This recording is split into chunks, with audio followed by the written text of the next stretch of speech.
All right, we are going back to where we left off.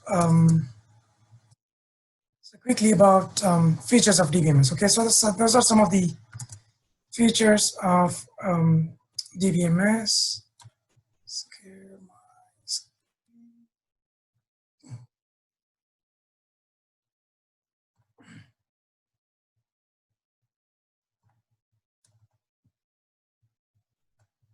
Okay, so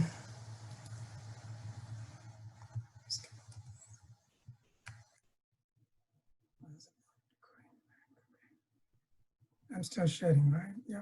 Okay, so the next goes into, so we just finished off with the features. Why do we use DBMS? Now we're going into the users of DBMS. Okay, again, like I explained, this is again a separate topic of discussion about who is using DBMS. Okay, there are 4 different major people, if I could use the terminology, for users of DBMS. Okay, number 1 is the end user. So if you want to take an example about going back again, I would stick on to the same example so it's easier for you to understand. So talking about the banking scenario, banking organization. Am I not sharing? Nagesh is asking, can you share? Okay. I'm assuming I'm doing the screen sharing, right? I mean you're sharing outside later, which I can do later, yes. But you guys are able to see my screen, right? Can somebody confirm? Just want to make sure.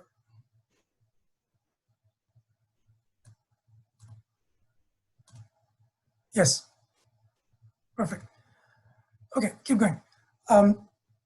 Very important, and I just put together only the keywords, so the moment you look at it, it's easy for you to understand, and you can write your own words. So users of DBMS, okay, there are primarily 4 users. Number 1 are the end users. So you create a banking application. Who's using a banking application? It's basically the end users or the customers of the bank. So basically you and me use the banking application. How do we use it? You know, we use our online forms, or we go into the ATMs, we use the banking application, right? So we are the end users who use it. But remember, when I go press a button in ATM, I don't know what's happening at the background. There are so many things that happen at the back, but to me, it's just pressing a button. At least to an extent, when you and me go to the ATM, to an extent, we understand what's happening. You know, it's basically there's an application starting. Let's talk about somebody, you know, in rural who doesn't even understand, or coming from a remote village, let's say, doesn't understand. All he knows is, if I press this green button, I get money. A lot of times people, you know, I heard telling, press the green button to talk on the phone, press the red button to disconnect. I don't know what else happens. Green and red are the 2 buttons that you use on the phone, right? Same way, ATM. You press this button, you get the money. You press this button, it gives you a card out, right? So end users have no exposure to the application layer or the database layer, right? That's basically, you can use the term customers or consumers. These 2 terms are used very often. End users, basically customers / consumers. Now the next one is application layers. Who are application programmers? Sorry. Application programmers. Who are application programmers? The person who sits between the customer and the actual database. So this person resides in between, okay? The application programmers create applications that will talk to the database, get the data, and then present it to the customer based on what the customer is asking. For example, the customer might ask, what's my balance? What's my account balance? If the customer, so the application program will understand the request. Okay, he's asking for bank balance. That means I should trigger this query, select the total balance from the account and display it back. If the customer is asking, I want to withdraw money, that means I have to do a different set of, I have to trigger a different set of routine or a program or a sub-program. So the application programmers create application programs that talk between the UI and the database, okay? So the application programmers use database. Now, the next one is database designers. Database designers are the people who design the database. For example, the application programmers are talking to the database, but they don't know how to design the database. See, what I know is how to drive a car, but I don't know the mechanics of the car. All I know about driving the car is basically probably you need to ignite and basically start the engine. When the engine warms up, you press your clutch, change gear, then release your clutch, give acceleration or give fuel, and then get the vehicle moving, steer the vehicle. But what I don't know is how is it designed? Why is it moving when I release the clutch? What happens? Basically, if you're a mechanical engineer, you understand how the piston moves, how the fuel gets injected, things like that. So, there is an abstraction. I'll talk more in detail. There's a separate topic about data abstraction. There's a lot of abstraction which I don't see. To me, how the car moves is basically when I change gears, release the clutch, press the pedal, right, and steer it. But that's not actually true. Okay, it's basically because I'm opening the valve, letting the fuel flow through, let the piston go up and down. Because the piston goes up and down, crackle, the crank or the shaft goes up and down. I'm talking more mechanical now. But I'm not a mechanical engineer, believe me, okay? This is all from my first year of mechanical engineering. So the shaft goes up and down, creates energy, and then converts to the, the movement of the vehicle, right? So that's a design. That's how the whole mechanics is designed. So same with the DBAs, the designers design the database. You cannot just simply go and say, okay, these are the 3 files, create one table, put all the data in one table. It will not work, okay? It will certainly not work. So like I said, there is a way in which things have to be done in order for you to design the tables. I'll talk more in detail. For this particular scenario, when somebody comes and tells me, I want to create a bank, or I'm going to start a bank today, how do I store the information?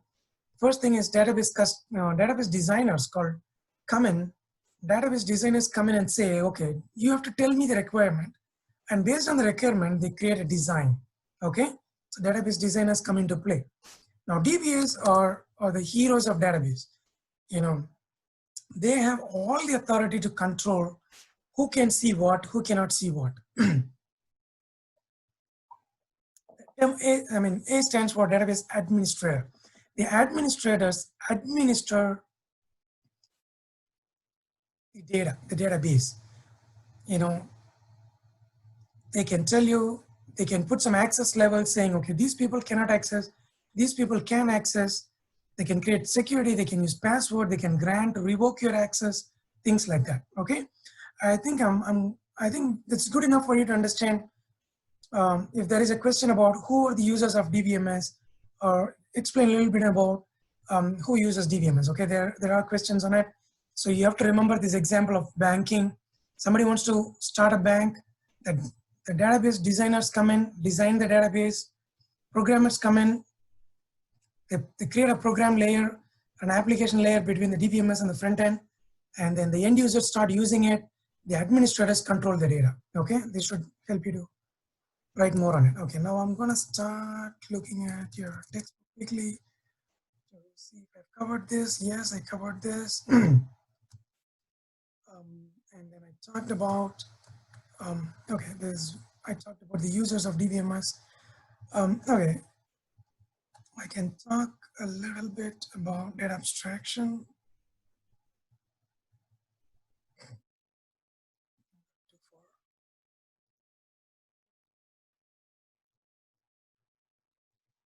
All right, so let's get into, talked about this, we talked about this. Okay, so data abstraction. All right, are you guys still with me? You have energy? I know we had a short break. I think between the break, there are 4 people who escaped. I don't know where the 4, but I think at about 17, 18 people, but we are 14, so that's okay. I'm assuming I'm not boring you guys. I am, to my knowledge, I'm going a little slower, but I want you to understand what I'm talking. Okay, you guys still have some energy? Yes? Give me a thumbs up. Give me a thumbs up, I'll keep going. If you want me to stop, you have to tell me. I want to talk, this is going to be a little dry, but again, this is another important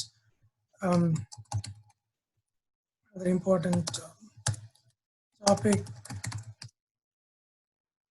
about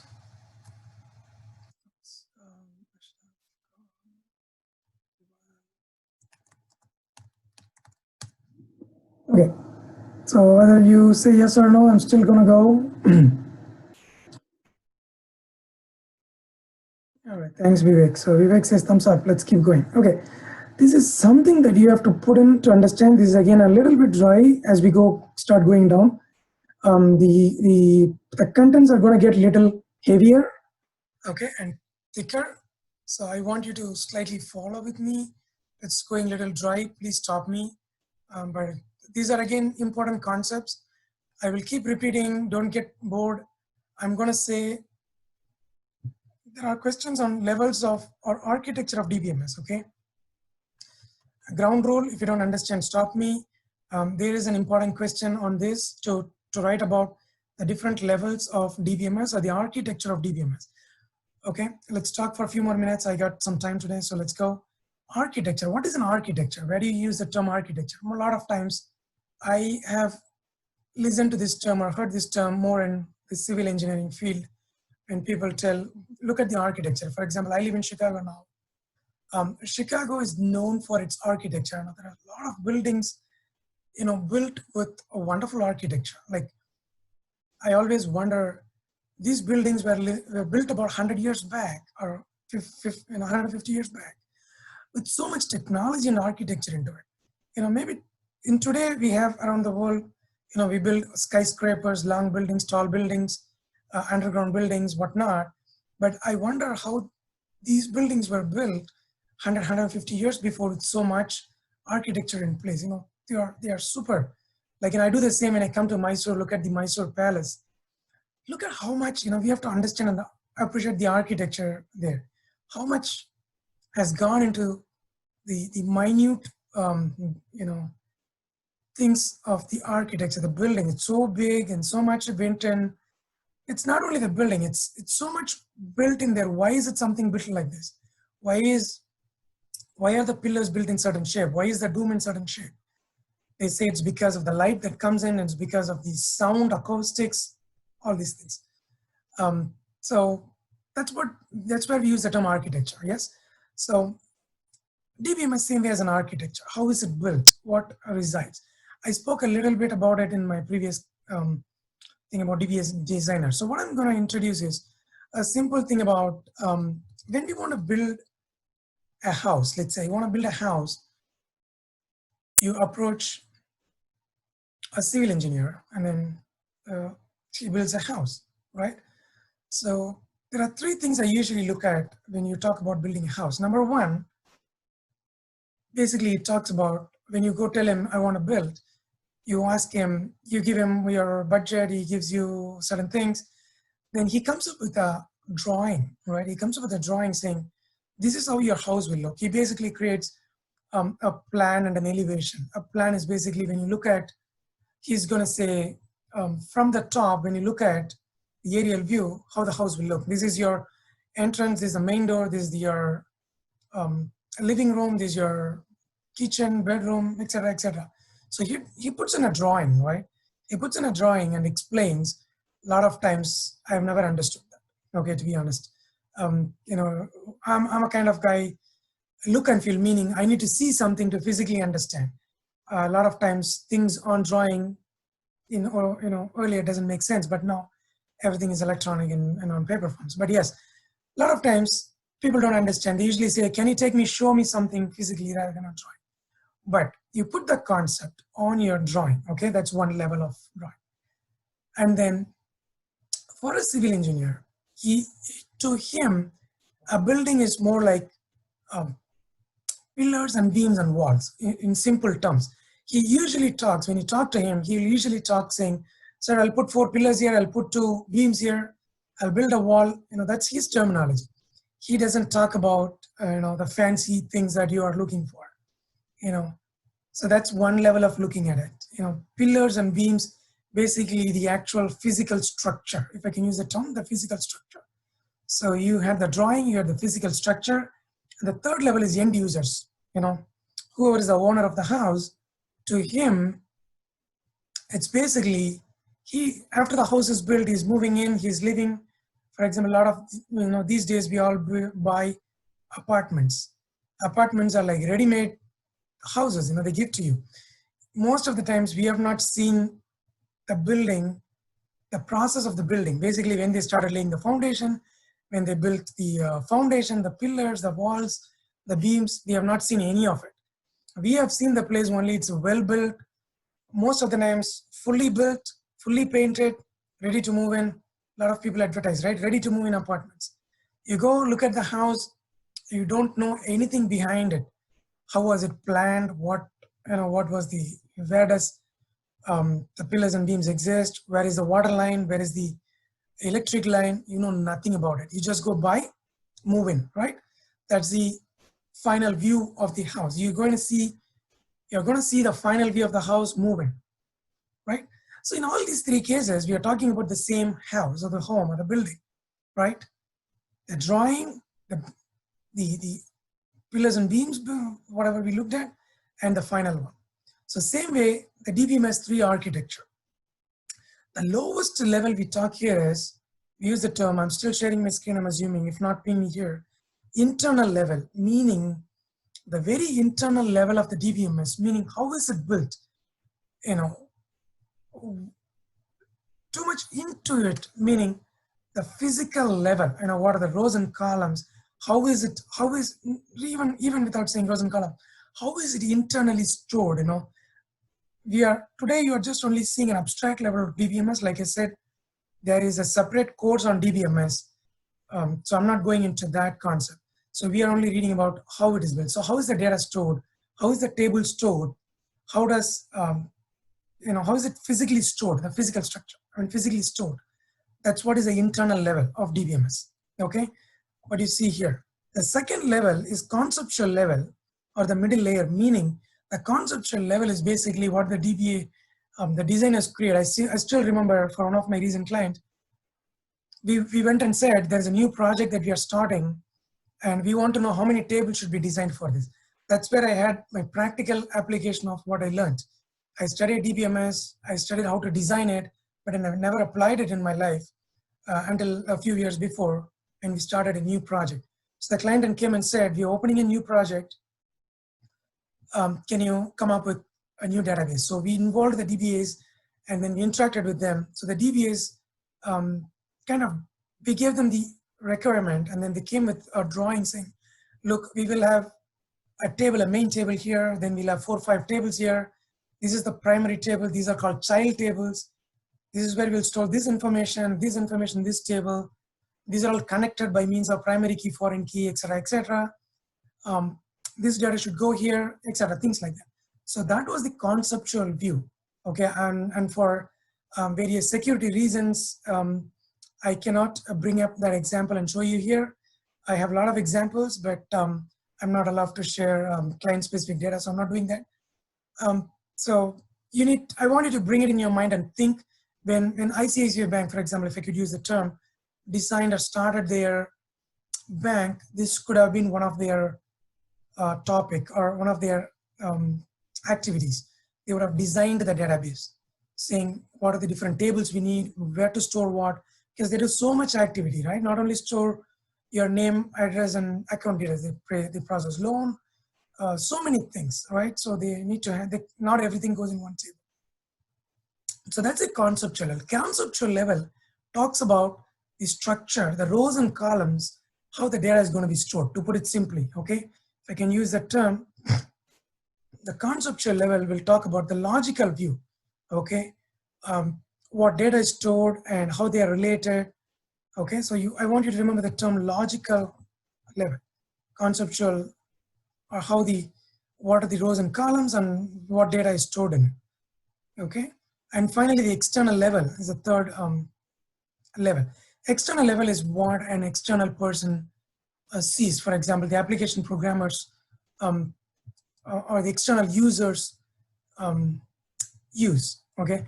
See, I don't need to know how it's internally stored. I can write a program today to say, fetch my account balance from the table. I don't know where that column resides, whether the first column or the last column, and how physically the data is stored in the file system. I don't care about anything. External view is basically how I see the data, more like in the front end user interface, user's view. Basically, if you can use the term, external view is nothing but the user's view of the database. I can view the data in different formats. That's called, each view is called each format that I'm seeing the data is called a view. Here, a view. You'll see view 1, view 2, view 3. You might understand what is view. I usually use the term, a view is like a window. Now, if you look through a window, you can only see a limited content. Physically think, like we talked about a building. You built a building and you have built so many windows. If you go to your main living room, look through the window, you maybe see the front side of the building. You go to your kitchen, look through the kitchen window, maybe you see the side buildings, your adjacent neighbors. You go through the backyard, look through your window, you look at the backyard. So each window will give you a limited exposure to the data. It will not show you everything. For example, if you go into a loan table or loan UI or form, you will see only the data related to the loans. You will not see data related to anything else. You go into a view called, for example, securities or in a stock market. You see only those data. You don't see everything else. So that's what basically means a view. A view is nothing but a subset of the table, in fact. Okay, makes sense? I can actually go for 15 more minutes. If you guys have something else you want me to stop, I can stop. You guys have to tell me how we want to go.